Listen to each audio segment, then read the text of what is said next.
Assalomu alaykum do'stlar. Bugun Ahror akamdan intervyu olamiz. O'zbekistonda Andijon shahridan. Ahror aka, o'zingizni yaqinroq tanishtirib o'tasiz. Mening ismim Ahrorbek. O'zbekistonda Andijon shahridanman. Dubayda 2 yildan beri ishlab kelamiz. Ahror aka, Dubayga nima maqsadda kelgansiz? Dubayga shu hamma kabi tirikchilik maqsadida kelganmiz. Nima sohada ishlaysiz aka? Hozircha restoran sohasida ofitsiant bo'lib ishlayman. Yana qo'shimcha bizneslarimiz bor, mashina sohasida. Siz qanaqa biznes? Arendami yoki remont?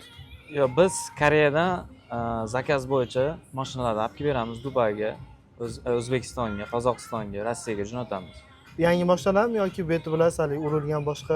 Biz ko'proq shunga ahamiyat berdik. Ko'proq urilmagan mashinani olib kelishga harakat Urilmagan qildik. mashina. Qaysi klassdagi, misol, o'zingiz bilasiz, bozorda biznes, byudjetniy, luxury klass bu yerda Dubayda bilasiz, bozori keng. Biz ko'proq biznes klass bilan luxury karladi. Luxury karlar. Masalan, qanaqa? M3 dan boshlab, BMW dan boshlab, Hop. Rolls-Royce'gacha, Rolls-Roycegacha, Ferrari'gacha olib kelib beramiz. Lamborghini, hammasi bor. Hammasi bor. Bu sohada o'zi necha yildan beri ishlayapsiz? Bu sohani yangi Biznes boshladik. Ha. Oshnarimizdan boshlaganmiz, Hop. o'zimiz do'stlar bilan. 1 yilga yaqin bo'ldi 1 boshlaganimizga. yil yaqin bo'ldi. Shu kungacha o'zi nechta mashina olib kirdingiz? Luxury mashinalar Dubayga. Shu kungacha 20 taga yaqinroq mashina olib kirdik. Bularni bozori yaxshimi? 20 ta olib kira olasizlar, yaxshi ketyaptimi? Endi har xil davlatga Dubayga 10 ta misol uchun.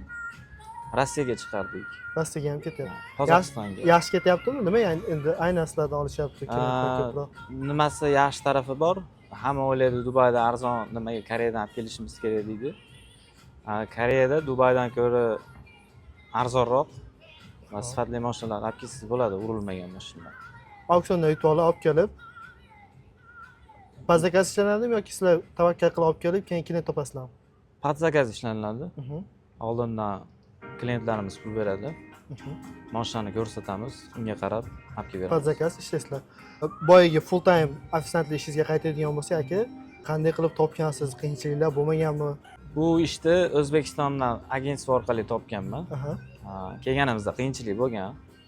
Birinchi ofitsiant yordamchisi bo'lib ishlaganmiz 6 oy. 6 oydan keyin ofitsiant bo'lib ishlab kelaman. U paytlarda oyliklar qanaqa edi? Boshlang'ich oyliklar necha puldan boshlagansiz? Boshlang'ich oyligim $500 edi. 500 dollardan boshlagansiz. Hozirga kelib ayta olasizmi daromadingizni?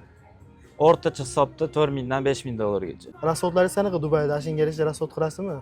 Topishingizga qarab rasxodingiz ham ko'payaveradi. Hozirda rasxodlarimiz $1500-2000 atrof. Nima uchun aynan aka Dubayni tanlagansiz? Yoshligimdan beri orzu qilardim. Kinolarda ko'rganmiz, videolarda ko'rganmiz. Shu orzuyimizga yetishishimizga sabab 2023-yil bo'libdi.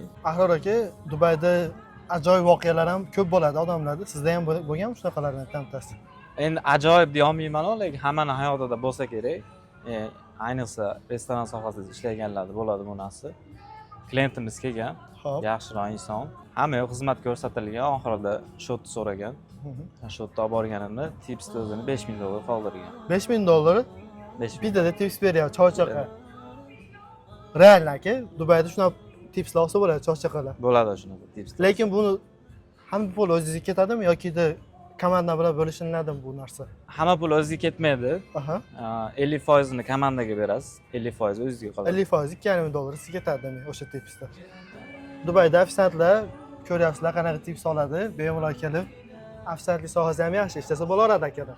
Dubayga kelib shunaqa sohalarda ish topib ishlayman deganlarga aka ikkita maslahat bering. Birinchi maslahatim, hamma beradi u maslahatni. Birinchi o'rinda tilni o'rganib kelish kerak. Sohani yaxshi bilish kerak. Yaxshi restoranlarda ishlash uchun bilim yetarli darajada bo'lishi kerak.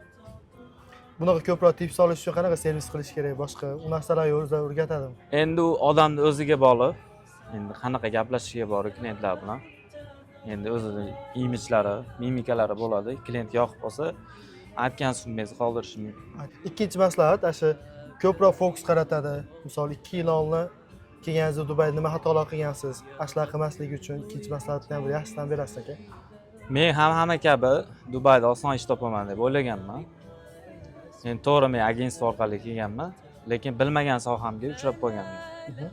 Iloji boricha sohani bilib kelganinglar ma'qul. Bilib o'rganib tekshirib kelgan yaxshi. O'zbekistonda ofitsiantlik bilan ko'plik joydagi Dubayda ofitsiantlikda farqi bor. Farqi bor. Farqi bor. Lekin o'xshashi jihatlari ko'p. o'xshashli jihatlari juda ham ko'p. Biznes haqida ham xudo xolasa vaqtingiz bo'lsa, alohida video qilamiz. Xudo xohlasa. Olib kelgan mashinalaringiz bo'lsa ko'rsatib boshqa qilib, savollar bo'ladigan bo'lsa kommentariyaga yozinglar. Akamizdan xudo xolasa keyingi videomizdan chiqadi. Biznes haqida ham video yoritib boramiz, mashinalar haqida. Savollarga javob olamiz aka. Ikkita kommentariyadan savol olamiz. O'shanga javob berasiz xudo xolasa aka. Xudo xohlasa. Rahmat aka. Rahmat. Xo'p.